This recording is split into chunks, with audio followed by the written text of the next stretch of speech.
Chers amis de la Web TV du très honorable Guillaume Soro, bonjour. Un bonheur de vous retrouver nombreux ce matin pour parler de la création de la zone de libre-échange de l'Union africaine, la ZLEC. Intervenue la semaine passée à Kigali sous le leadership visionnaire du président Paul Kagame du Rwanda. Les accords de libre-échange sont la traduction depuis la chute du mur de Berlin que le libéralisme est pour ainsi dire triomphant.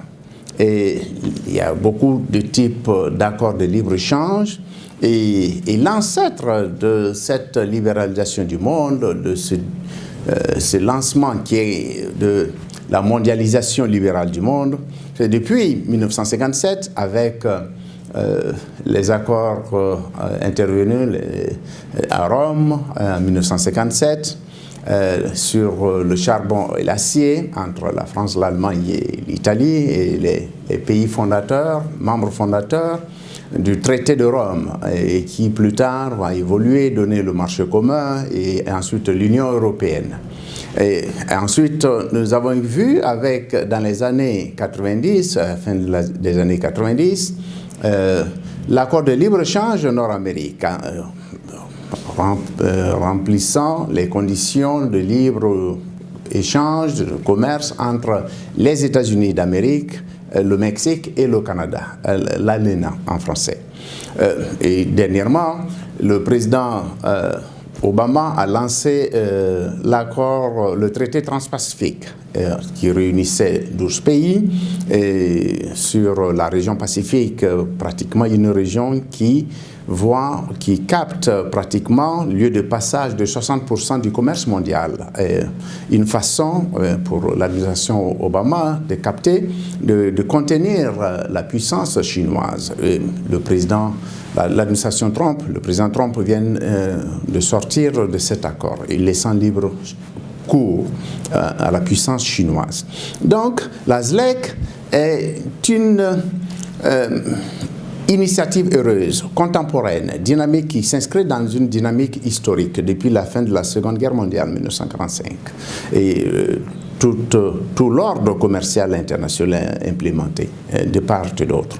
Maintenant, si les Africains, l'Union africaine décide d'aller au traité de libre-échange sur tout le continent, ça devient une zone de libre-échange la plus importante du monde. Et d'autant plus que l'Afrique est de retour sur la scène internationale et que le volume des échanges intra-africains est très maigre, ça ne dépasse pas 3,5%, 4% au grand maximum. Par conséquent, il y a des points de croissance à gagner. En ce sens, si le leadership africain constate qu'il faut s'inscrire dans ce mouvement historique global, c'est une initiative heureuse de jouer la contemporanéité avec tous les atouts qui sont les nôtres, puisqu'il est acquis désormais que nous sommes la nouvelle frontière. Mais il y a des limites, somme toute. D'abord, la première puissance économique du continent, c'est le Nigeria, qui est leader dans notre sous-région ouest-africaine, qui vient de constater qu'il faut faire attention.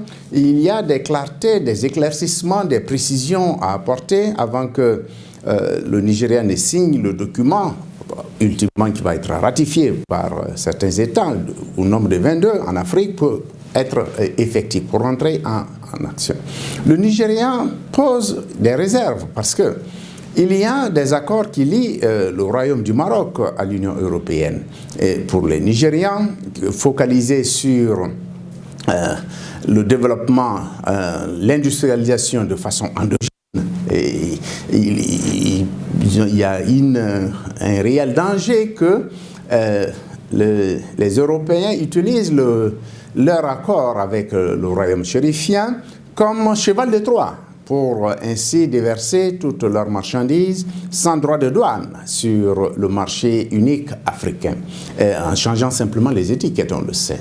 Toutes sortes de pratiques existent dans le commerce international.